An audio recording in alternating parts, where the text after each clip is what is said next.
warahmatullahi wabarakatuh. Oke, bismillahirrahmanirrahim. Alhamdulillah. Kita lanjutkan deres. Ini kita lanjutkan yang kemarin, guys. Jadi saya akan baca sifat-sifat Rasulullah yaitu tentang al-khaddu, pipi. Ini senengannya suka-sukaannya kita pipi. Tapi bukan Kanjeng Nabi kira-kira itu. Suka pipinya yang lain.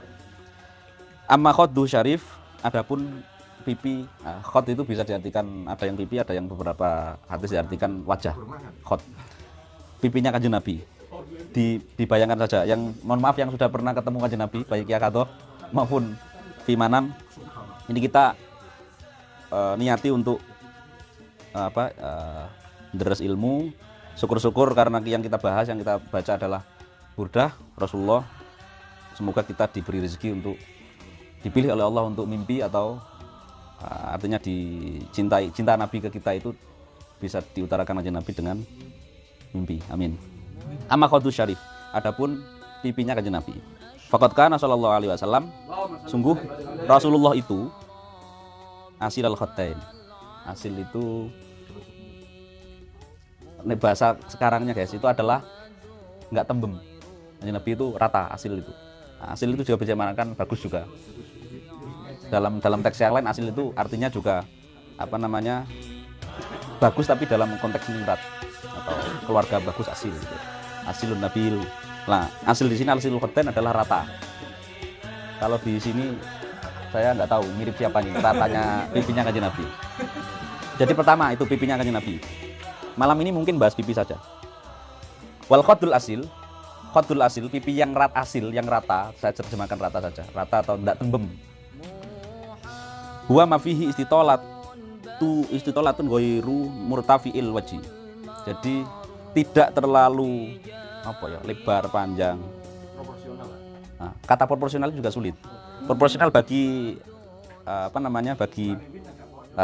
proporsional gimana itu.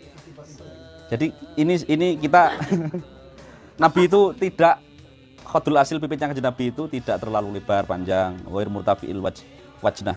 Tidak, wajnah juga artinya pipi. Jadi tidak terlalu, bahasa saya tadi pas itu. Sekarang kedua itu pipi, soal pipi. Dicicil, jadi dicicil, guys. Sedikit-sedikit. Yang kedua adalah al-ainu. Abuya menerangkan al-ainu. Amma basaruhu syarif. Adapun penglihatannya Rasulullah Muhammad SAW. Faqad wasafallahu ta'ala biqaulihi.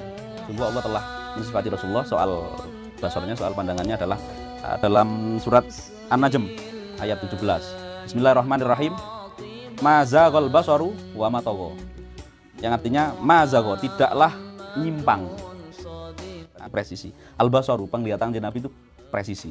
Wa ma tagha, dan juga tidak melewati batas. Berarti kan presisi, dua kata itu. Kanjeng Nabi itu melihat pas cara melihat Kanjeng Nabi. Saya teringat hal begini itu di lukisan teman-teman Mada Burdah. Teman-teman Burdah. Jadi yang tahu, mari kita misalnya lantunkan bareng. Kalau ingat, kita sempat Rasul itu ya roman khalfahu kama ya roman amamahu. Jadi di Ihya ada lam yahtalim qad tuntaha mutlaqan abada, ngerpek sih. Salan fi mata zaman. Min hudawa bu falam tahrab walam waqaat dzubabatun abadan fi jismil hasani. Bi khalfihi ka'amamin ru'yatun sabatat wala yara athra baulin minhu fi alan. Si Rasul itu, ini kalau Rasul sendiri dilihat dari depan dari belakang itu tetap yang kemarin kan lainnya tahlim. Kebalikannya Cak Unyil gitu ya. Turu sithik bayangno paling mimpi basah itu. Nah, Nabi itu bersih dari lam yahtalim. Nabi tidak pernah mimpi basah. Qad tutoha mutlaqan abada. Wa matasaba asul fi mata zamani. Nabi juga tidak pernah menguap. Angop. Kanjeng Nabi tidak pernah angop. Oke, jadi ya roman khalfahu kama ya roman. Ini kita lanjutkan. Wa thabata fi shahih, dan sungguh telah ada jelas di hadis Sahih Bukhari, anna Rasulullah sallallahu alaihi wasallam kana yara billaili fi dzulmah kama yara bin nahari fi dhaw.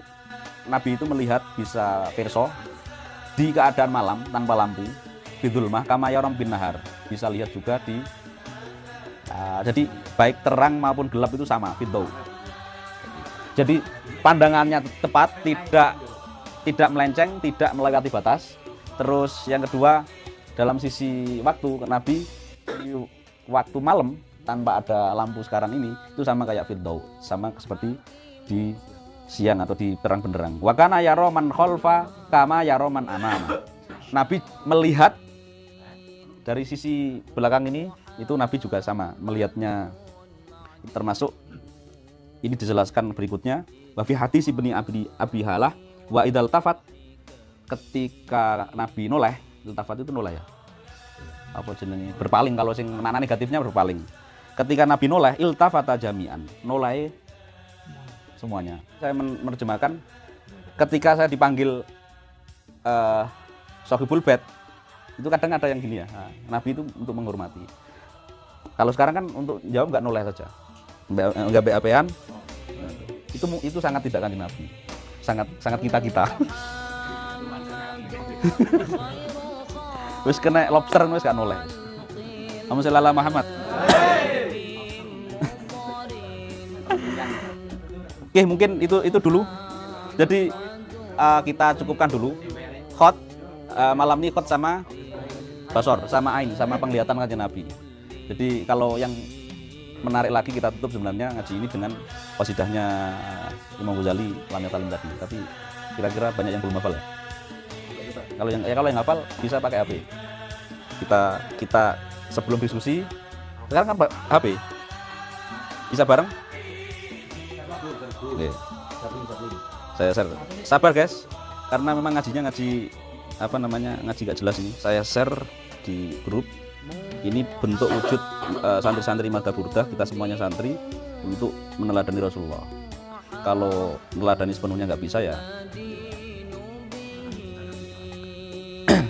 ini sama kayak Maula.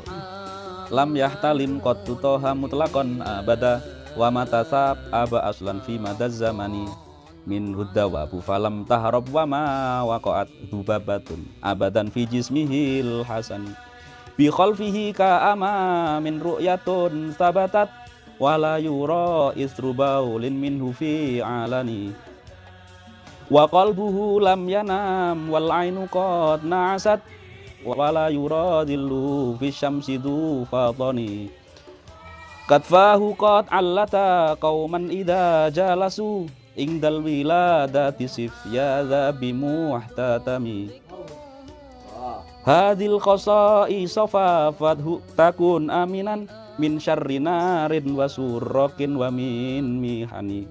Jadi ini bisa dihafal. Bait kecil menjelaskan beberapa pesifatan Kanjeng Nabi. Dan barang siapa yang menghafal ini, hafal itu saya artikan yang mudah, enggak njogo, tapi hafal saja yang mudah itu yang hafal. Insya Allah diselamatkan dari min syarri narin, gak kobong, wasurrokin, gak kecolongan nomai, wamimihani dan bahaya-bahaya yang lain. Jadi itu bisa kita manfaatkan. Kalau dalam kitab Muhammad Al-Insan Kamil, bait ini dijabarkan lebih panjang. Mungkin itu dulu guys. Saya hanya memantik untuk kita bahas selanjutnya sebagaimana kemarin-kemarin. Tergantung, kalau saya di Madhab Buddha itu tidak lama diskusi dan tidaknya itu saya kira tidak tergantung menarik dan tidaknya tema, tapi tergantung ini dari rumah sudah makan apa belum guys. Jadi itu saja. Terima kasih. Saya cukupkan, saya serahkan ke teman-teman. Kalau sudah ya kita lanjutkan untuk ramah tamah. Assalamualaikum warahmatullahi wabarakatuh.